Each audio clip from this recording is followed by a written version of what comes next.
Au dîner de famille, ma propre sœur, Delphine, m'a giflé avec une violence inouïe. Son visage, déformé par la haine, s'est approché du mien et elle a hurlé « Tu as 15 minutes pour dégager de chez moi ».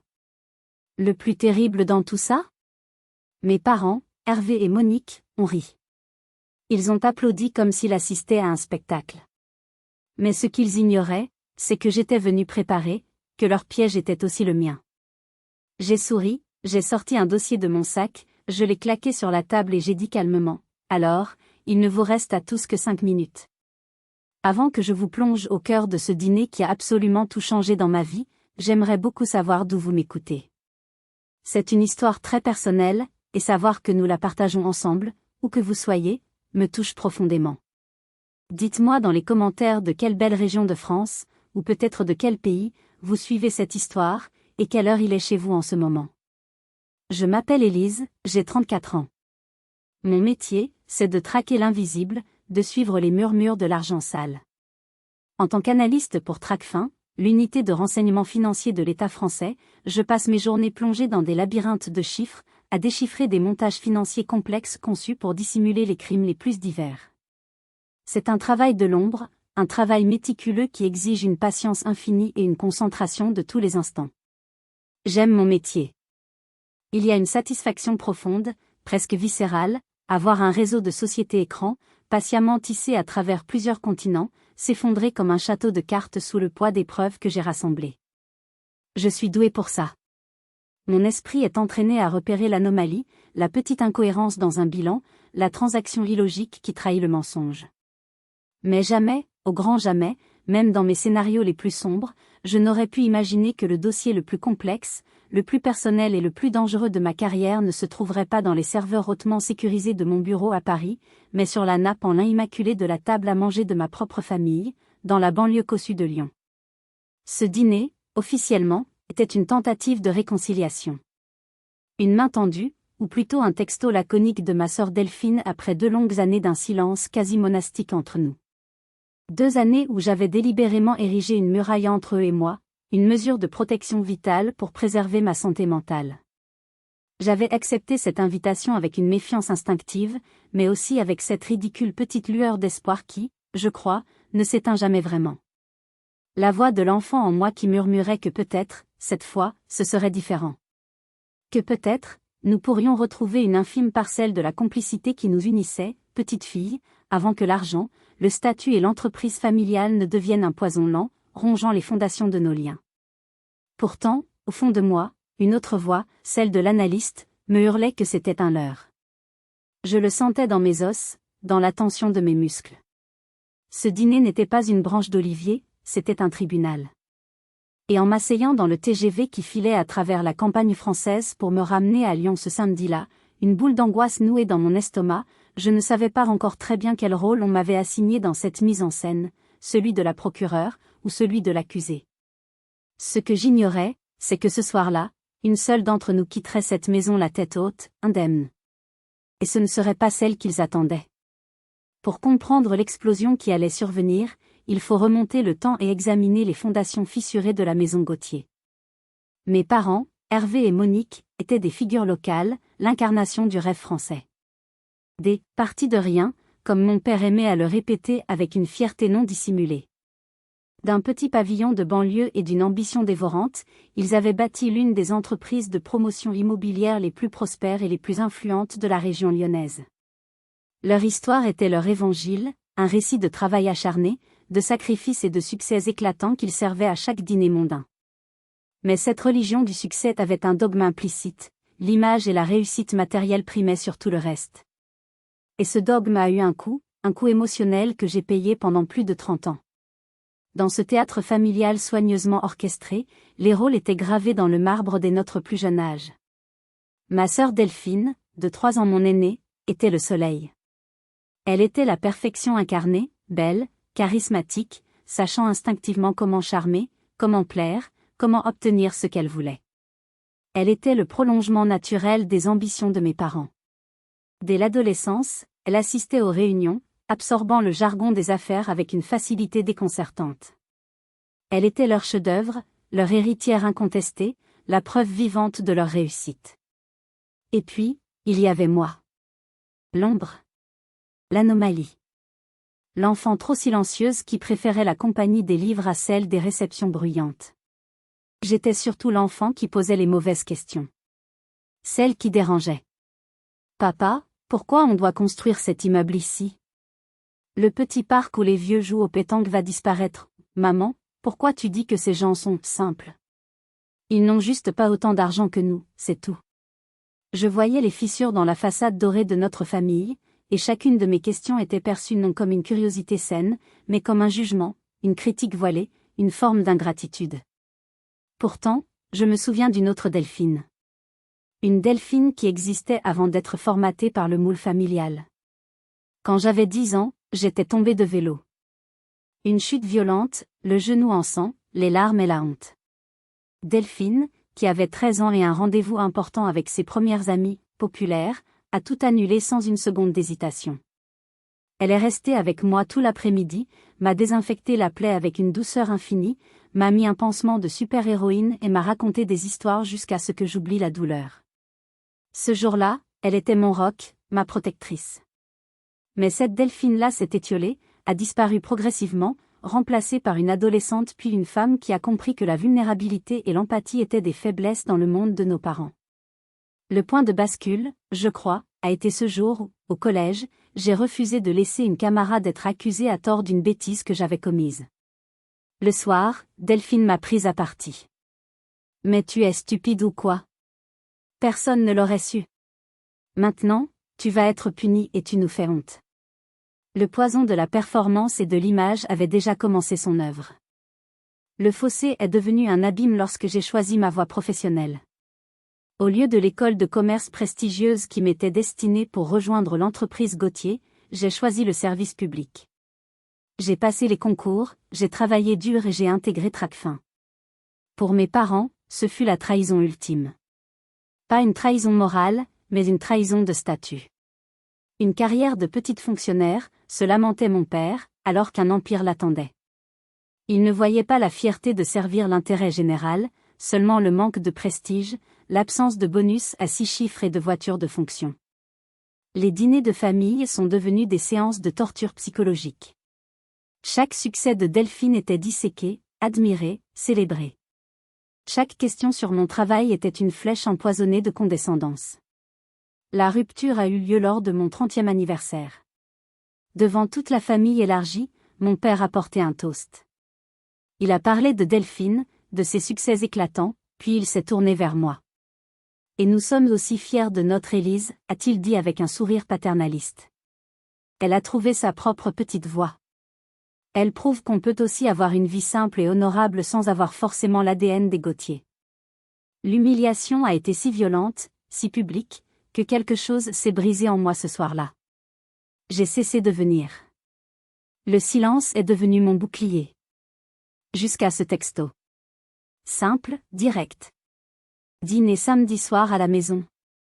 Un message qui sonnait moins comme une invitation que comme une convocation au tribunal. L'invitation de Delphine n'était pas un événement isolé. Elle était le point culminant d'un mois de guerre psychologique, une offensive sournoise qui avait failli me coûter ma carrière. Un mois avant de recevoir ce fameux texto, j'ai été convoqué dans le bureau de mon directeur à Tracfin. Une procédure rare, qui n'annonce jamais rien de bon. Son visage était fermé, professionnel, mais je pouvais déceler une pointe d'embarras dans son regard. Il m'a annoncé qu'une plainte anonyme, extrêmement détaillée, avait été déposée contre moi auprès du comité de déontologie. Les accusations étaient d'une précision diabolique. On m'accusait d'avoir utilisé les outils de l'agence pour accéder à des informations confidentielles concernant des entreprises sans lien avec mes dossiers en cours. On insinuait que j'avais des conflits d'intérêts, que ma proximité familiale avec le milieu de l'immobilier lyonnais posait un problème éthique. L'attaque était chirurgicale. Les exemples cités étaient des recherches que j'avais effectivement menées, mais toujours dans un cadre légal et justifié. Quelqu'un avait eu accès à mon historique d'activité et avait savamment tordu les faits pour les transformer en fautes professionnelles graves. Je savais, avec une certitude glaciale, d'où venait cette attaque. C'était la signature de ma famille, frappée indirectement, là où ça fait le plus mal, en utilisant leur réseau et leur connaissance de mes failles. L'enquête interne a été une épreuve humiliante. Pendant 2 semaines, j'ai été suspendu de mes dossiers sensibles. Mon ordinateur a été saisi, mes collègues interrogés. J'ai dû justifier chaque clic, chaque recherche. J'ai été blanchi, évidemment. Mon intégrité était totale et mon travail, irréprochable. Mais la blessure était là. La méfiance dans le regard de certains, le poison du doute. C'était une cicatrice invisible mais profonde. Il m'avait envoyé un message clair: ne t'approche pas de nos affaires, ou nous détruirons la seule chose qui compte pour toi. C'est dans ce climat de paranoïa et de colère rentrée que je suis retourné à Lyon, un week-end, prétextant devoir récupérer des livres d'études dans ma chambre d'enfant, chez mes parents à Écully. Je les savais en déplacement professionnel. Du moins, c'est ce que ma mère m'avait dit. En arrivant, j'ai trouvé la voiture de mon père dans l'allée. Surprise et contrariée, je suis entrée. La maison était silencieuse. J'ai entendu un bruit de papier froissé provenant de son bureau. Je l'ai trouvé là, debout près de son grand bureau en acajou, l'air aussi surpris que moi. Il était en train de ranger des documents à la hâte. En me voyant, il a sursauté et a rapidement glissé un épais dossier de couleur bleue dans un tiroir qu'il a aussitôt fermé à clé. Son geste était trop rapide, trop coupable pour être innocent. Il a tenté de masquer sa nervosité par une fausse jovialité. « Élise! Quelle surprise! Je suis rentrée plus tôt. Tiens, puisque tu es là, aide-moi donc à faire un peu de tri dans ces vieux classeurs, ils prennent la poussière. » Il m'a désigné une étagère croulant sous des archives. C'était une manœuvre de diversion évidente. Je me suis exécutée, jouant le jeu, tout en l'observant du coin de l'œil. Pendant qu'il était au téléphone, je me suis approchée de la pile qu'il voulait que je trie. En soulevant un classeur, un feuillet a glissé et est tombé au sol, face contre terre. Je l'ai ramassé. Mon cœur a manqué un battement. C'était une page d'un rapport, visiblement une version de travail. En en-tête, projet Les Jardins de Vèze, étude d'impact environnemental, annexe 3, analyse des sols. Mon regard a scanné la page, mon cerveau d'analyste se mettant immédiatement en mode décryptage. Un paragraphe avait été encerclé au stylo rouge. Il décrivait la présence de traces significatives d'hydrocarbures et de métaux lourds, dépassant les seuils légaux de 250%. Juste à côté, dans la marge, une note manuscrite, de l'écriture si reconnaissable de mon père, inacceptable. À reformuler. Diviser les taux par 5. Faire valider la nouvelle version par Vasseur avant envoi officiel. Vasseur. Leur avocat. Le froid m'a envahi. Ce n'était pas une simple négligence. C'était une instruction claire de falsifier un document officiel. Un crime. La plainte anonyme contre moi, ce document, tout s'est connecté dans mon esprit avec une clarté terrifiante. J'ai reposé la feuille exactement où elle était, le cœur battant à tout rompre. Je savais maintenant. Et je savais que le dîner auquel Delphine allait inévitablement me convier ne serait pas une réconciliation. Ce serait une mise à mort. Ils voulaient savoir si leur avertissement avait fonctionné. Ils allaient avoir leur réponse, mais ce ne serait pas celle qu'ils espéraient. La découverte dans le bureau de mon père a agi comme un électrochoc. La peur et la colère ont fait place à une détermination froide. Le piège était évident, et je n'allais pas y entrer sans être armé jusqu'aux dents.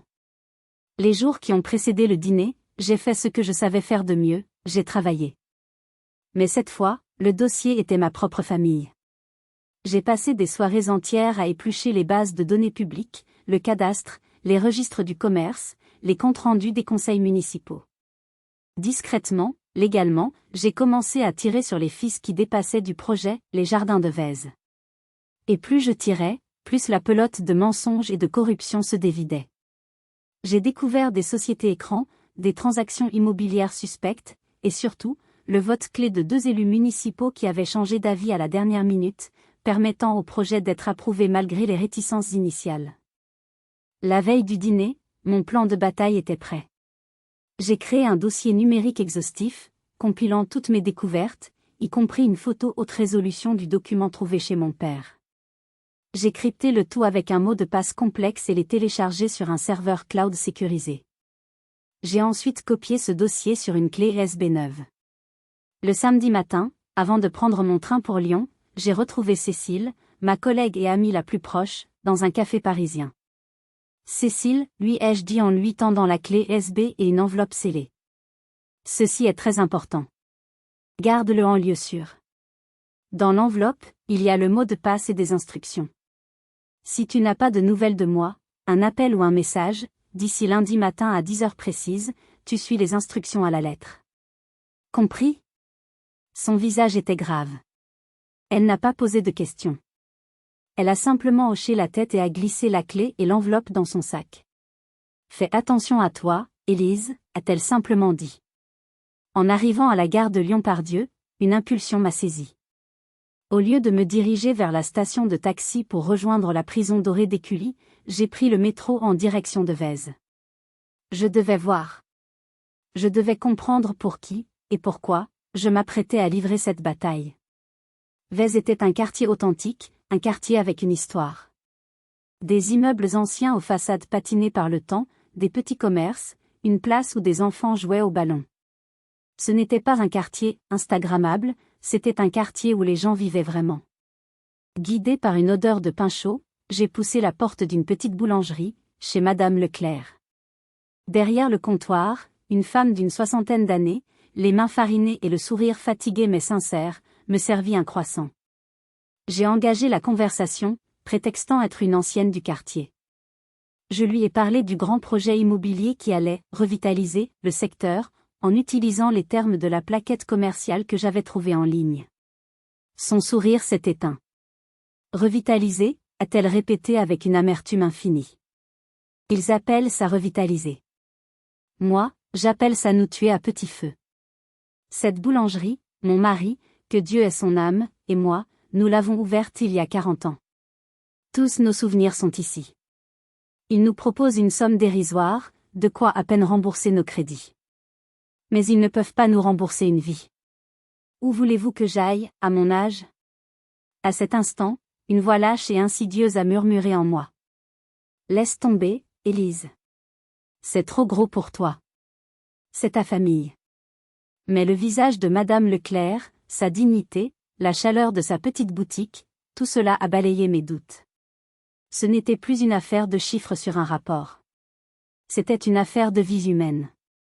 Ce n'était plus ma famille contre la loi. C'était ma famille contre cette femme. Contre des centaines d'autres comme elle. La décision, qui me semblait si complexe, est devenue d'une simplicité biblique. En quittant la boulangerie, le goût du beurre et de la révolte mêlés dans ma bouche, j'ai fait une promesse silencieuse à Madame Leclerc et à ce quartier. Ce soir, je n'étais plus Élise Gauthier, la fille perdue. J'étais Élise, l'analyste de Tracfin. Et j'allais faire mon putain de travail. La villa de Delphine et Bastien à Écully était un monument à la gloire de l'argent. Une architecture cubique, des baies vitrées immenses donnant sur un jardin manucuré où pas un brin d'herbe ne dépassait, et une piscine dont le bleu chimique semblait presque agressif. Devant la porte d'entrée, la dernière Mercedes de ma sœur trônait, rutilante. Ma modeste voiture de location, garée un peu plus loin, avait l'air d'une parente pauvre admise à contre-cœur. C'est Delphine qui a ouvert. La perfection même. Une robe fourreau d'un blanc immaculé, un maquillage professionnel, un sourire éclatant qui s'arrêtait net avant d'atteindre ses yeux. Élise. Tu es venue. Je suis si contente, a-t-elle roucoulé en m'effleurant la joue de ses lèvres. Le parfum capiteux qu'elle portait m'a presque donné la nausée. C'était le parfum du mensonge. Le salon était une scène de théâtre. Mes parents, Hervé et Monique, étaient installés comme un roi et une reine sur un gigantesque canapé d'angle en cuir blanc. Bastien, mon beau-frère, se tenait près de la cheminée design, un verre de whisky à la main, l'air aussi à l'aise qu'un pingouin dans le désert. Et, assis dans un fauteuil, confirmant que cette soirée était tout sauf familiale, Maître Vasseur, l'avocat cerbère de la famille, me dévisageait avec ses petits yeux perçants. Les premières salves furent tirées sous le couvert de la bienséance. Ma mère, après m'avoir scanné de la tête aux pieds, a lâché avec une fausse compassion. « Oh, ma chérie, tu as l'air épuisée. Ce tailleur est un peu sévère, non ? Tu devrais laisser Delphine te donner quelques conseils, elle a un goût si sûr. » C'était sa manière de me dire que j'étais mal habillée, provincial et sans attrait. Mon père a enchaîné, sur un ton faussement jovial. Alors, Élise, le TGV n'a pas eu de retard? Tu vois, nous, on n'a plus ces problèmes avec la nouvelle voiture de Delphine. Un vrai salon roulant. Le message était clair, tu es pauvre, nous sommes riches. Je suis resté impassible, répondant par des monosyllabes, jouant le rôle de l'invité un peu timide. J'étais en mission d'observation. J'analysais chaque regard, chaque intonation. Bastien évitait mon regard, se resservant nerveusement un verre. Maître Vasseur ne disait rien, mais ses doigts tapotaient frénétiquement l'accoudoir de son fauteuil. Ils étaient nerveux. C'était bon signe. Nous sommes passés à table. Une table immense, dressée pour 10 personnes alors que nous n'étions que 6. La conversation, menée par mon père et Delphine, était un long panégyrique à la gloire du projet, les Jardins de Vèze. Les millions d'euros d'investissement, les retombées économiques exceptionnelles, le geste architectural audacieux. Pas un mot sur les habitants, sur l'environnement. J'ai décidé de lancer une première sonde. D'une voix que je voulais la plus neutre possible, j'ai demandé, j'ai lu dans la presse locale qu'il y avait eu quelques oppositions au projet, de la part des riverains. Est-ce que tout est réglé de ce côté-là? Un silence de plomb est tombé. Delphine m'a lancé un regard noir.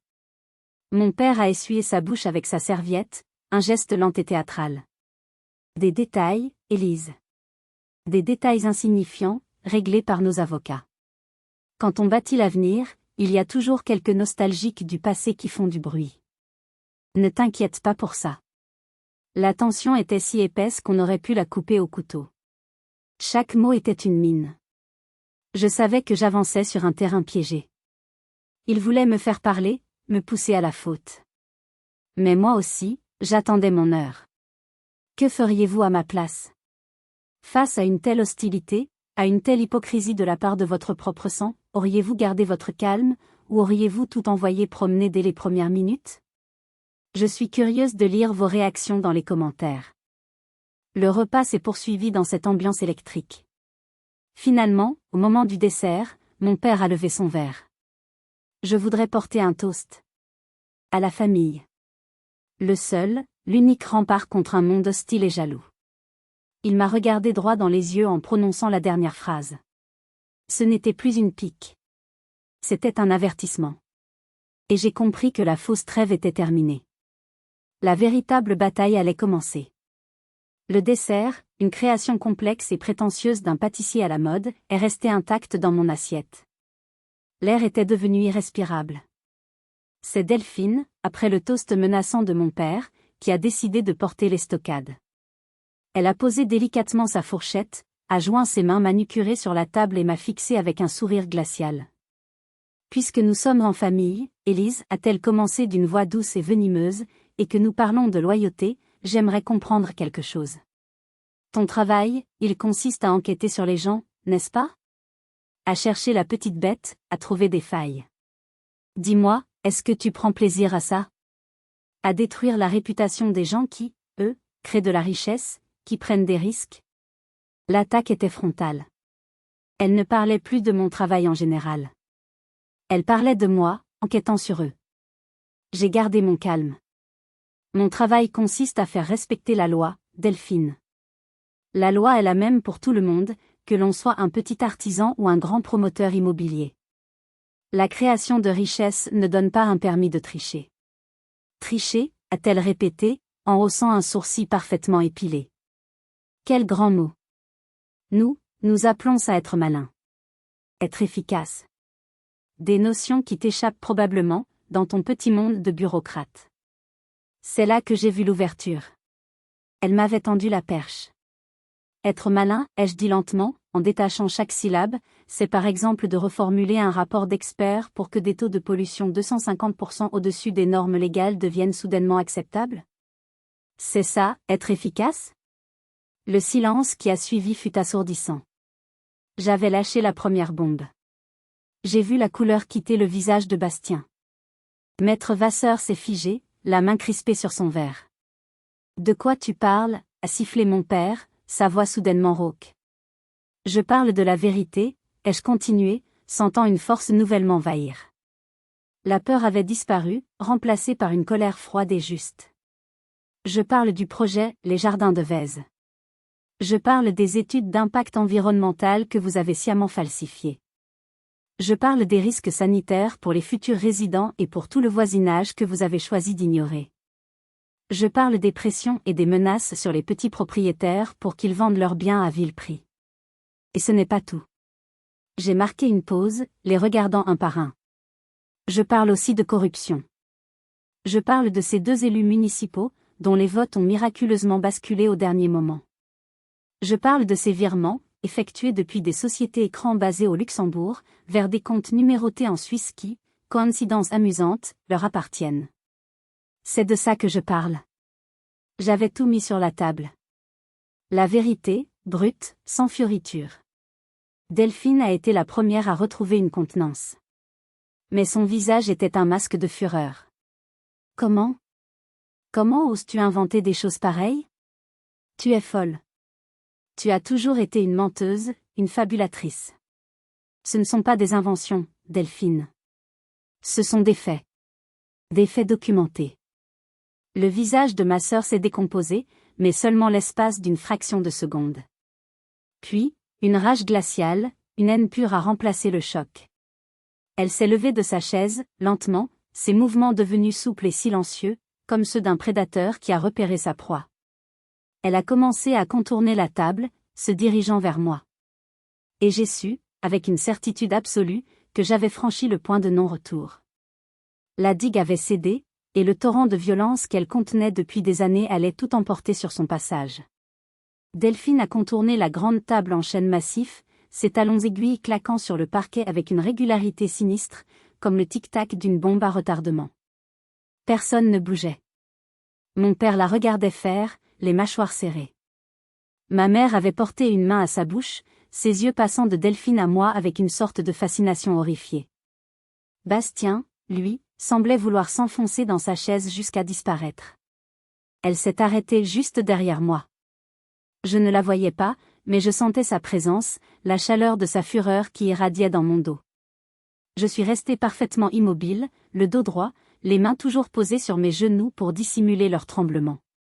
Je me concentrais sur ma respiration, lente et régulière, comme on me l'avait appris pour gérer les situations de stress intense. « Tu es pathétique », a-t-elle murmuré, sa voix n'étant plus qu'un sifflement venimeux juste à côté de mon oreille. Tellement pathétique. Tu as passé toute ta vie à nous regarder, à nous juger depuis ta petite tour d'ivoire morale. Jalouse. Tu as toujours été rongée par la jalousie. Jalouse de moi, de ce que papa et maman ont construit, de notre succès, de notre vie. Tu n'es qu'une petite ratée frustrée, alors comme tu ne peux pas construire, tu essaies de détruire. Tu essaies de détruire ce que tu ne pourras jamais avoir. Elle a posé ses mains, aux ongles longs et laqués d'un rouge agressif, sur le dossier de ma chaise. Ses doigts se sont crispés sur le bois.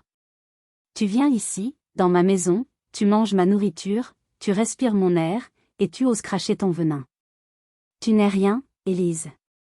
Tu n'es pas notre famille. Tu n'es qu'une erreur, un accident. Puis, tout s'est enchaîné avec une rapidité foudroyante. Sa main a agrippé mon épaule, me forçant à pivoter sur ma chaise pour lui faire face.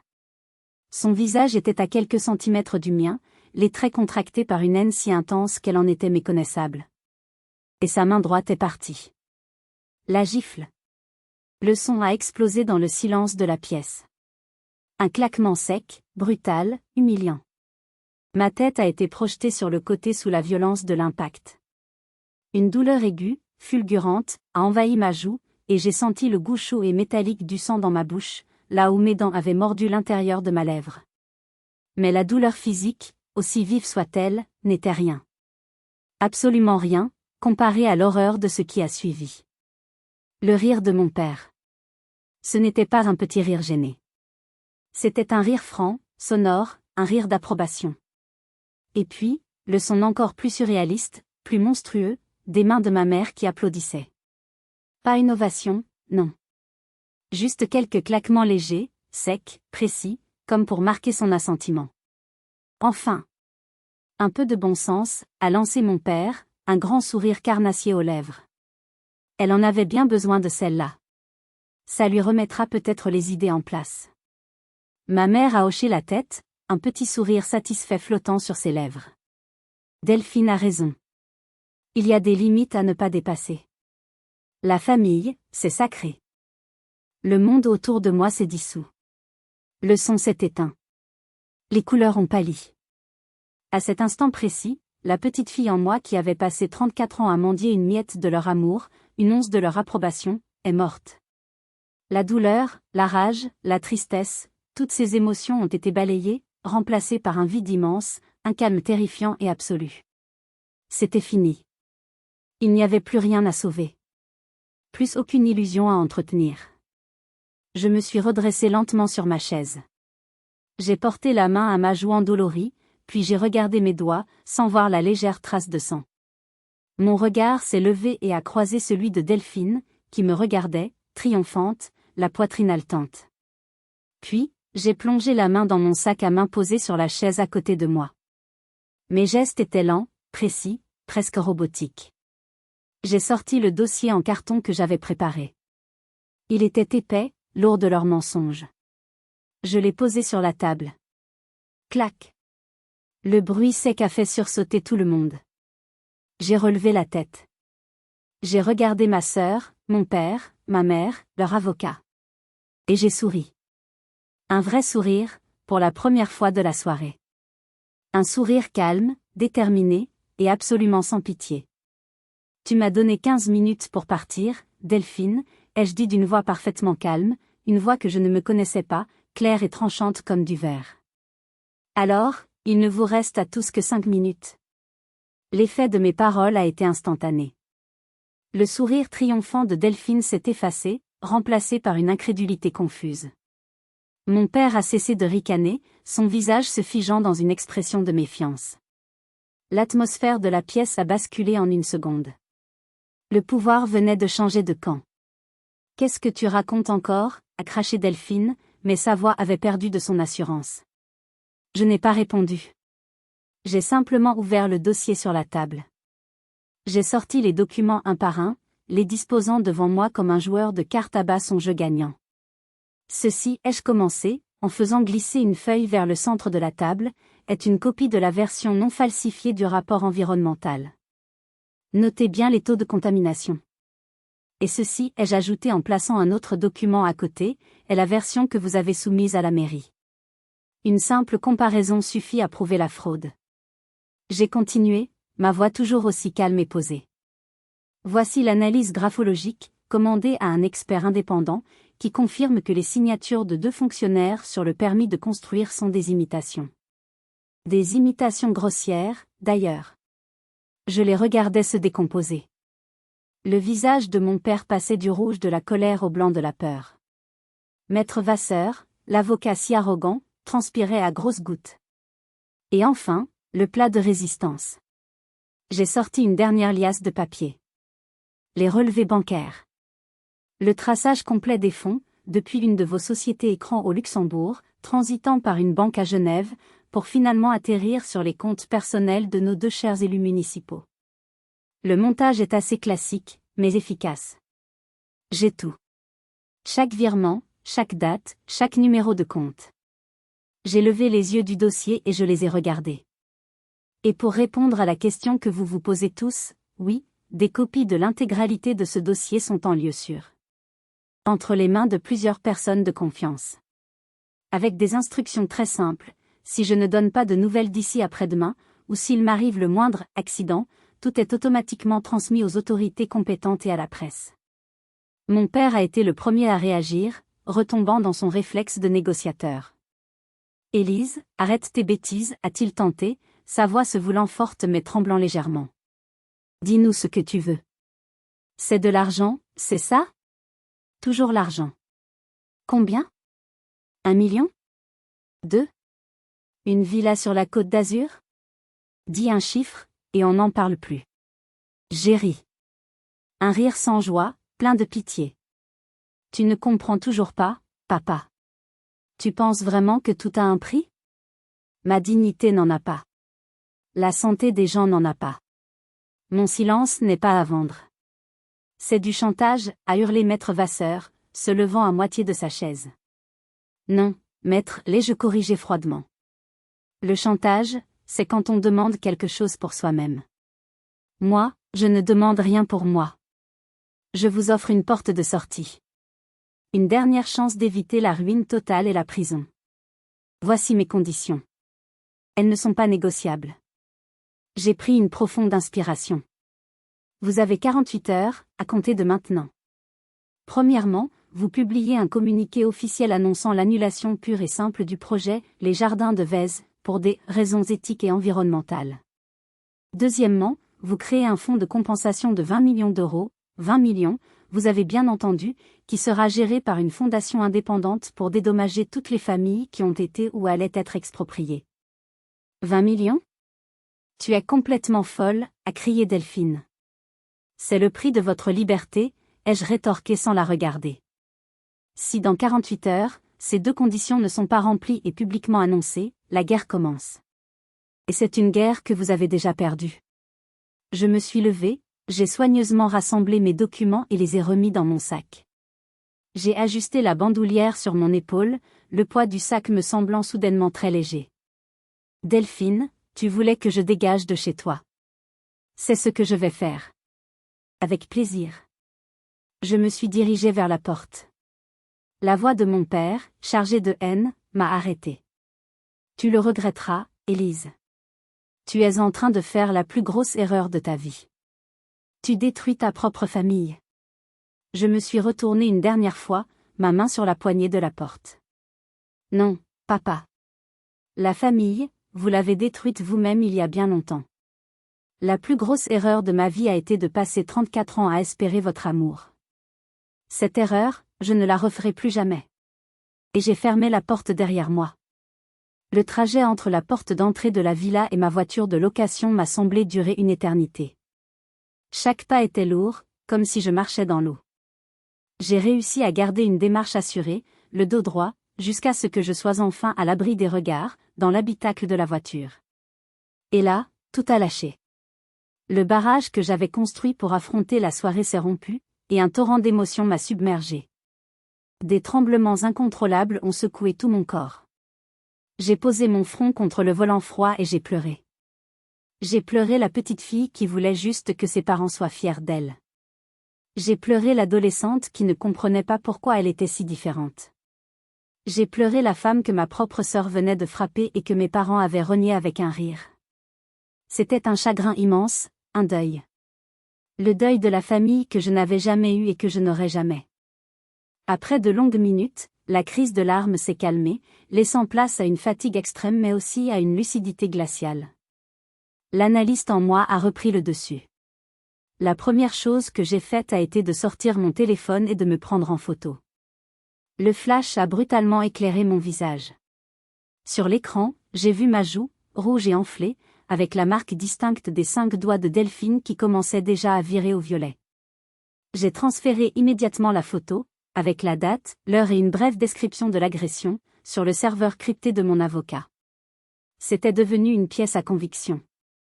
Ensuite, j'ai envoyé un simple SMS à Cécile, tout va bien. Le plan A est toujours en cours. Ne bouge pas avant mon signal. Je savais que je devais la rassurer avant l'heure fatidique du lundi matin. J'ai démarré la voiture et j'ai quitté ce quartier opulent, ce décor de leur richesse et de ma misère affective, sans un regard en arrière.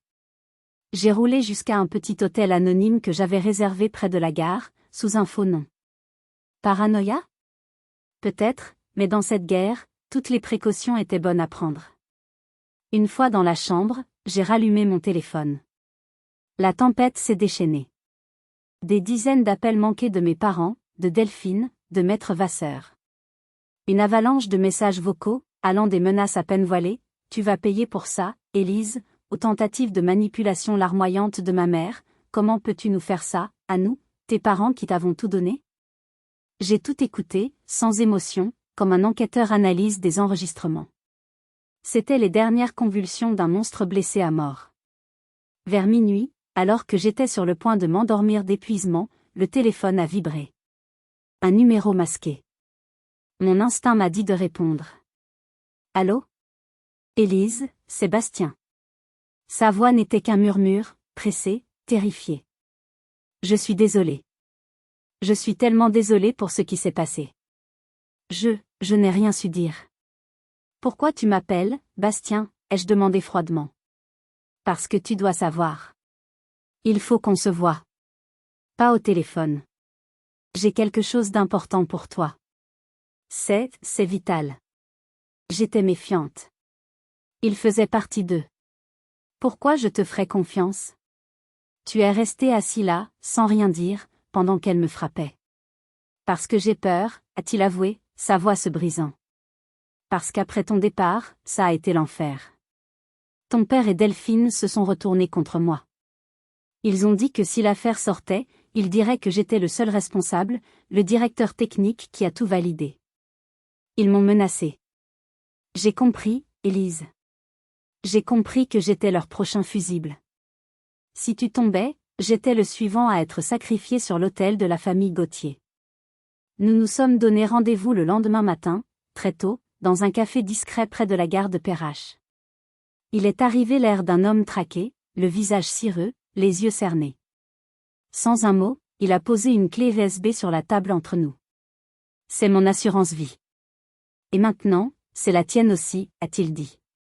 Ce sont tous les emails que j'ai échangés avec ton père et Delphine depuis 1 an. Tous ceux où je les alerte sur les risques, sur les anomalies, sur les pressions que je subis. Et surtout, il y a leurs réponses. Des ordres directs de falsifier les rapports, des menaces si je ne coopérais pas. Tout est là.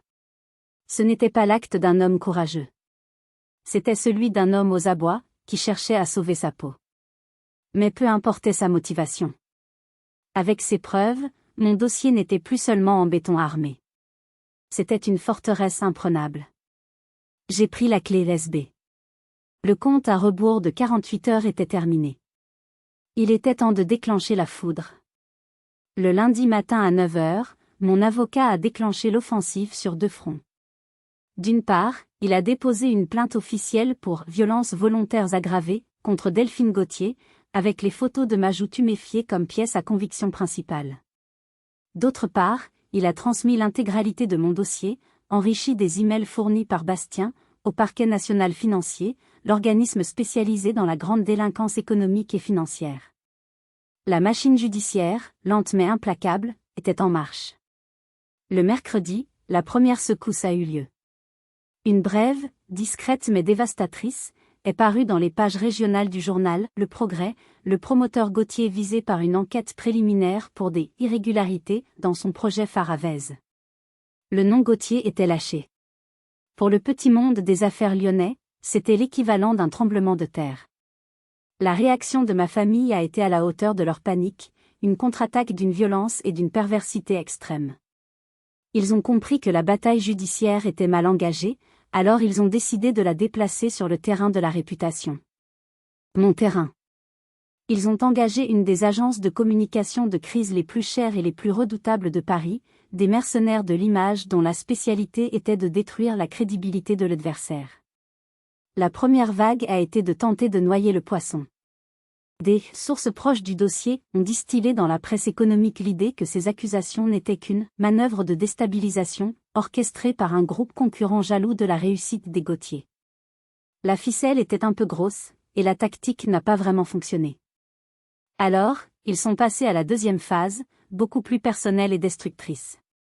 Ils ont décidé de me salir. Moi, et seulement moi. Une campagne de diffamation méticuleusement organisée a commencé sur les réseaux sociaux et des blogs anonymes. Le portrait qu'ils ont brossé de moi était celui d'une femme, instable psychologiquement, une fonctionnaire aigrie et revancharde. Pour donner du poids à leurs mensonges, ils ont utilisé des détails intimes de ma vie, des secrets, des faiblesses que seule une famille peut connaître. Une rupture amoureuse difficile que j'avais vécue à 25 ans est devenue la preuve de mon instabilité chronique. Une période de doute professionnel a été transformée en échec cuisant, qui aurait nourri ma jalousie maladive envers ma sœur. Ils ont même exhumé une histoire de l'adolescence, une bêtise sans conséquence, pour en faire le signe précurseur de ma personnalité manipulatrice. Voir les souvenirs les plus personnels de ma vie, les moments de vulnérabilité que je leur avais confiés, être tordus, déformés et jetés en pâture sur la place publique comme des armes pour me détruire, a été une douleur d'un genre nouveau, une torture psychologique insidieuse.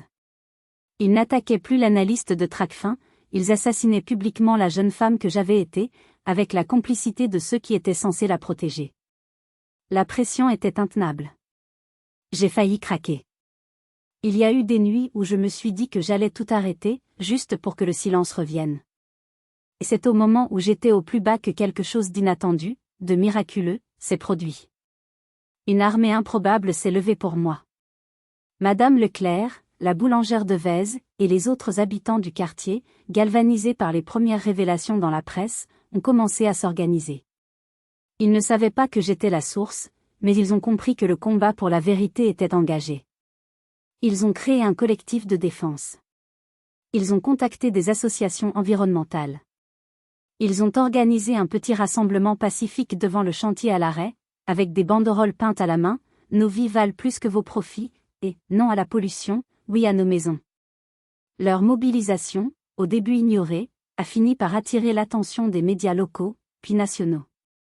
L'histoire a changé de dimension.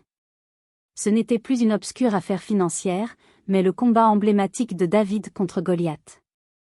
Le combat d'un quartier populaire pour sa dignité face à un géant de l'immobilier aux pratiques de voyous. Ma famille avait l'argent et les communicants. Mais les habitants de Vèze avaient quelque chose de bien plus fort, la vérité, et la rage de ceux qui n'ont plus rien à perdre. Leur courage, leur détermination, m'ont donné la force de tenir bon. La bataille n'était plus la mienne seule. Elle était devenue celle de tout un quartier. Et le bruit qu'il faisait commençait à devenir assourdissant, même pour les murs du palais de justice. La justice, en France, est souvent lente. Mais face à la pression médiatique et à la solidité des preuves, l'enquête a progressé à une vitesse inhabituelle. La procédure a duré près d'1 an. Une année de bataille d'avocats, d'expertise et de contre-expertise, d'interrogatoire. Une année pendant laquelle ma famille a tout tenté pour échapper à ses responsabilités, usant de tous les vices de procédure pour retarder l'échéance, espérant m'épuiser, me faire plier. Ils n'ont pas réussi. Finalement, acculés, confrontés à un dossier d'instruction qui, selon les dires de mon avocat, était blindé, ils ont compris qu'un procès public serait un suicide médiatique et judiciaire. Ils ont opté pour une procédure de plaidé coupable, une reconnaissance de culpabilité en échange d'une peine négociée, pour éviter l'humiliation d'un long déballage public. Le jour du jugement, je suis allé au tribunal de Lyon. Je ne ressentais ni haine, ni envie de vengeance. Juste un besoin impérieux d'être là, de voir le dernier acte de cette tragédie se jouer, de fermer ce chapitre de ma vie. Je me suis assise au fond de la salle d'audience, une simple citoyenne parmi d'autres, mon anonymat préservé. Je les ai vus entrer, escortés par leur bataillon d'avocats en robe noire. Mon père, ma mère, ma sœur. Ils avaient terriblement vieilli en 1 an. Leurs vêtements de luxe, autrefois symboles de leur puissance, flottaient sur eux, comme des costumes trop grands. L'arrogance avait disparu de leur visage, remplacée par une lassitude grise et amère. Ils semblaient brisés, non pas par le remords, mais par la défaite.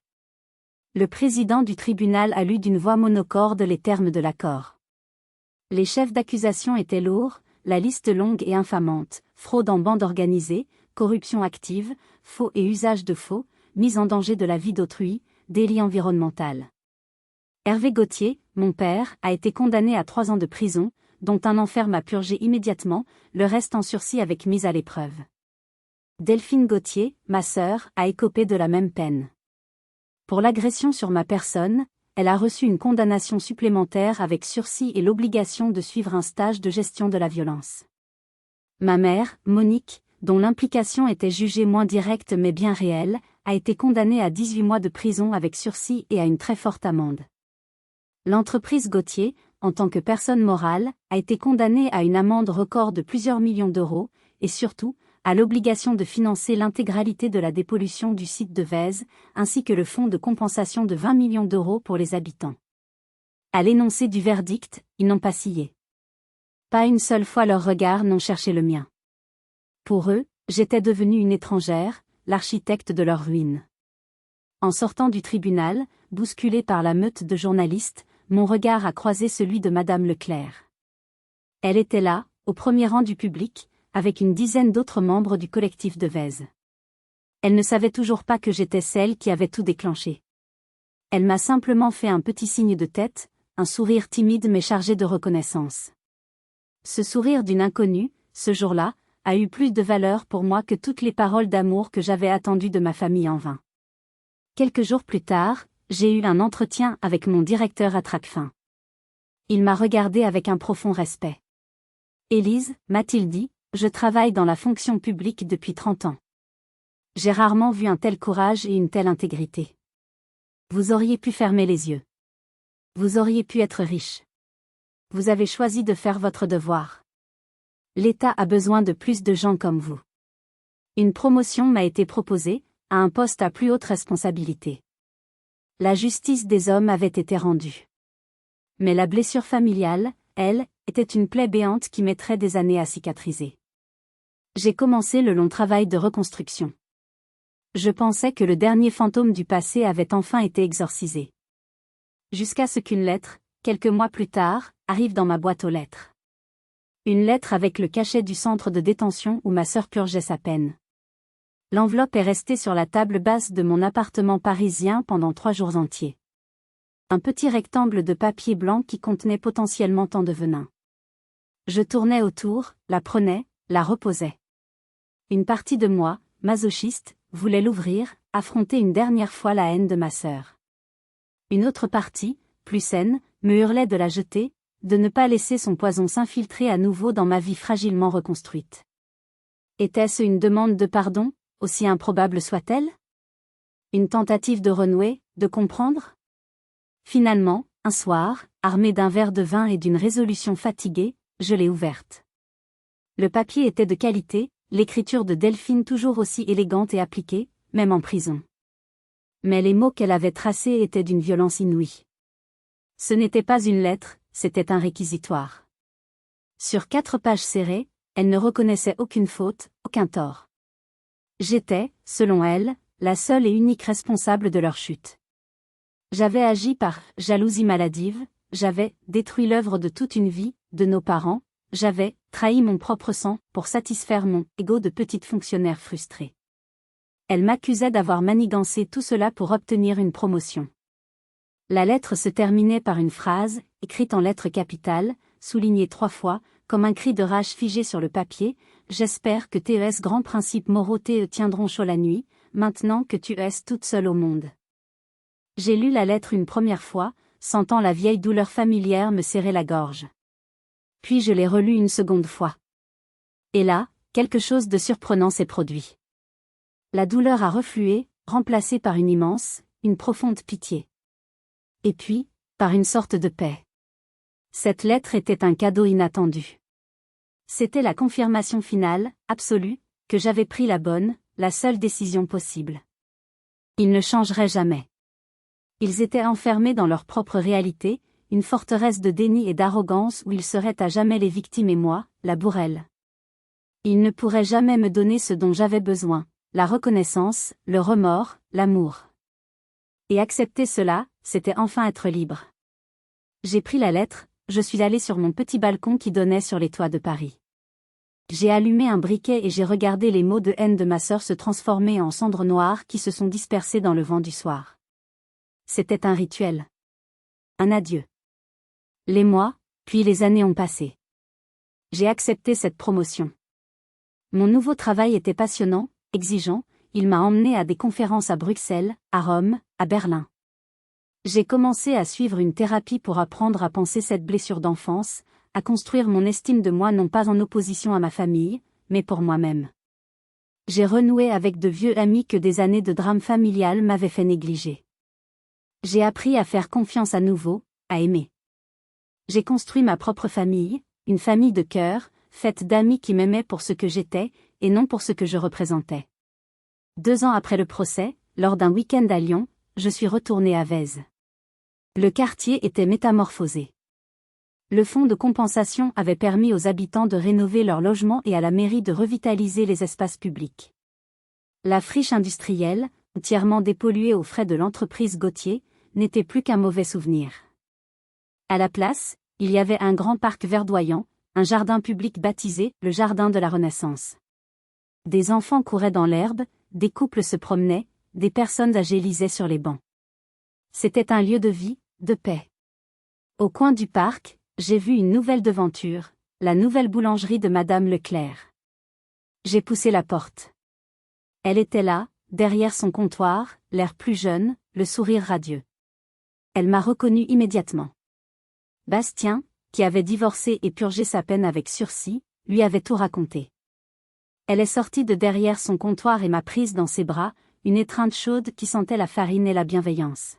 « Regardez ce que vous avez fait, ma petite, m'a-t-elle dit, les larmes aux yeux, en me montrant le parc par la grande baille vitrée de sa nouvelle boutique.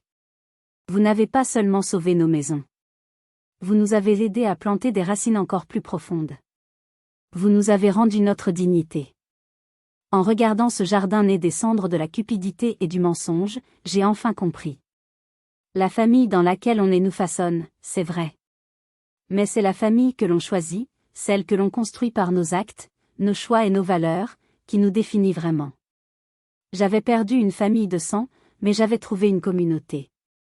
Pour la première fois de ma vie, je me sentais enfin à ma place. J'étais enfin chez moi.